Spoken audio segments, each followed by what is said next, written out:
Hello student, history में हम पढ़ रहे थे 10th chapter India after independence.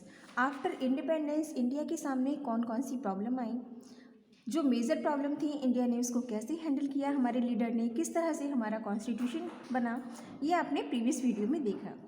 अब इसमें जो हमारा गवर्नमेंट का सिस्टम था उसमें एक आता है हमारा panchayati raj and governance at the grass root, कि मतलब ग्राउंड लेवल पर, नीचे लेवल से किस तरह से हमने अपने सिस्टम को अपडेट किया या उसको बनाया।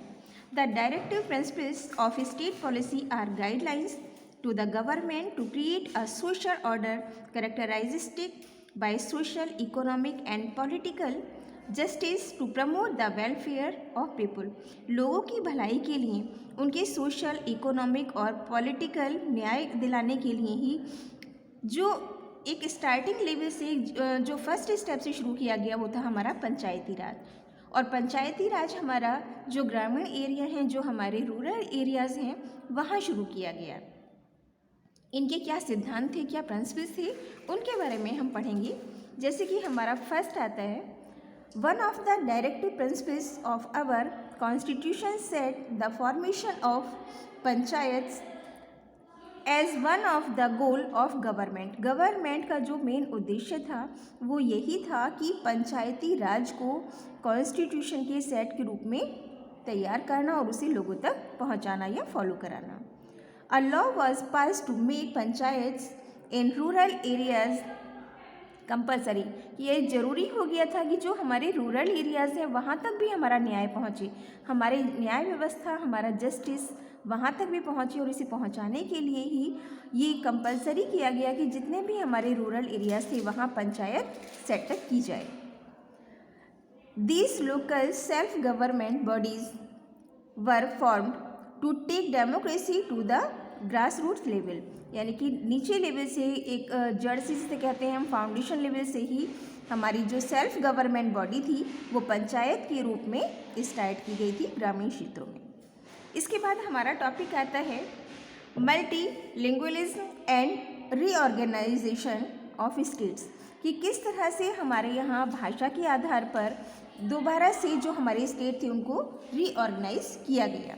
पहले तो आपने पढ़ा था कि इससे पहले प्रिंसली स्टेट्स थी, उनको मर्ज किया गया था सरदार वल्लभ भाई पटेल के द्वारा इंडिया में। After independence many sections of people wanted India to be reorganised on the basis of language. Language के बेस पर ही दोबारा इंडिया को रीऑर्गेनाइज किया गया था। The leaders of the Congress however felt that India had already been divided once on the basis of religion and so could not afford further division along linguistic lines। किस तरह से जब हमारा देश आज़ाद हुआ था आफ्टर इंडिपेंडेंस, सबसे बड़ा पार्टीशन तो हमने रिलीजियस बेस पर फेस किया था, यानी एक बहुत बड़ा हिस्सा पाकिस्तान के रूप में हमारे देश से जा चुका था हमारे हाथ से। कांग्रेस के लीडर्स और उस समय जो लोग हमारी कॉन्स्टिट्यूशन असेंबली में थे, उन्होंने क्या सोचा उस समय कि भाषा के आधार पर, लैंग्वेज के बेस पर भी हम लोगों को डिवाइड कर दिया, यानी कि जो हमारी स्टेट डिवाइड हुई, डिवीज़न हुआ उनका, वो लैंग्वेज बेस पर था, लिंग्विस्टिक बेस पर था। Many section of people expressed their disappointment in the form of protest, marches और हंगर स्ट्राइक और बंद। जो बहुत सारे लीडर्स थे उस समय वो इस चीज़ से डिसअपॉइंट हुए, निराश हुए और उन्होंने प्रोटेस्ट करने के लिए बहुत सारे तरीके अपनाए। जैसे मार्च पास किया उन्होंने, हंगर स्ट्राइक, भूख हड़ताल की उन्होंने, और जो मार्केट था, जो सिटीज़ थे, उनको बंद करना शुरू किया इसको अपोज करने के लिए। इन 1952 द वर्तियन Gandhian Potti Sriramulu demanded the formation of Andhra state to protest the interest of Tamil speakers। जो तेलुगु बोलने वाले लोग थे उनके लिए श्री रामुलु ने आंध्र प्रदेश स्टेट के लिए प्रोटेक्ट किया कि भाषा के आधार पर इसको अलग स्टेट बनाया जाए।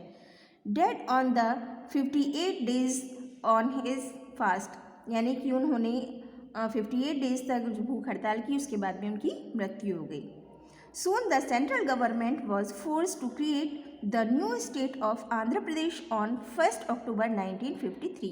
1953 में 1 अक्टूबर को जो इंडियन गवर्नमेंट है उसने आंध्र प्रदेश को एक नए स्टेट के रूप में मान्यता दे दी. To find out the possibility of creating more states on linguistic basis, language के आधार पर, भाषा के आधार पर इसी तरह से दूसरे बहुत सारे प्रदेश हमारे यहाँ बनाए गए या उनकी फॉर्मेशन की गई.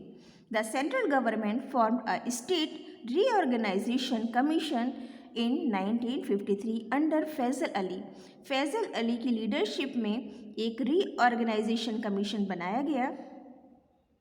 The commission completed its work in 1955 और कमीशन ने अपना ये पूरा काम जो हमारे स्टेट्स थी उनके डिवीज़न का वर्क उसने 1955 में कंप्लीट कर लिया. अकॉर्डिंग टू द रिकमेंडेशन के अनुसार the whole of India was divided into 14 states and 6 union territories on the basis of language. भाषा के आधार पर स्टार्टिंग में हमारे देश को 14 स्टेट और 6 यूनियन टेरिटरीज में डिवाइड किया गया था. Provincial boundaries were redrawn to accommodate various language speakers. अलग अलग भाषा के बोलने वालों के आधार पर जो फिर हमारी बाउंड्रीज थी स्टेट्स की वो फिर से रीऑर्गेनाइज की गई, फिर से रीड्रॉ की गई. Since then, as and when the need of arisen changes have been made in state boundaries from time to time.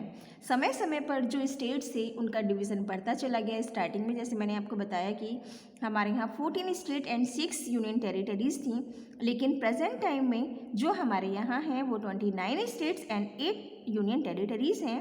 With the formation of linguistic states in India, regional languages were also recognized. जो हमारी प्रादेशिक भाषा है, regional languages means प्रादेशिक भाषा है India की, उनको रिकॉग्नाइज किया गया, उनकी पहचान की गई और उसके आधार पर 22 languages have been accepted in the English schedule of the constitution of India. Bharat के कॉन्स्टिट्यूशन या संविधान में 22 भाषाओं को एक्सेप्ट किया गया, उनको मान्यता दी गई और 8 शेड्यूल में उनको रखा गया, यानी कि उनका शेड्यूल कौन सा था 8.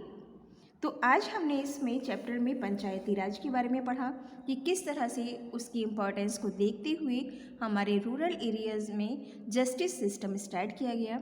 उसके बाद जो हमारी इंडियन स्टेट्स थी, हमारे इंडिया को स्टेट्स में किस तरह से डिवाइड किया गया और ये हमारा जो था वो लैंग्वेज बेस पर था स्टार्टिंग में. Thank you students, have a nice day.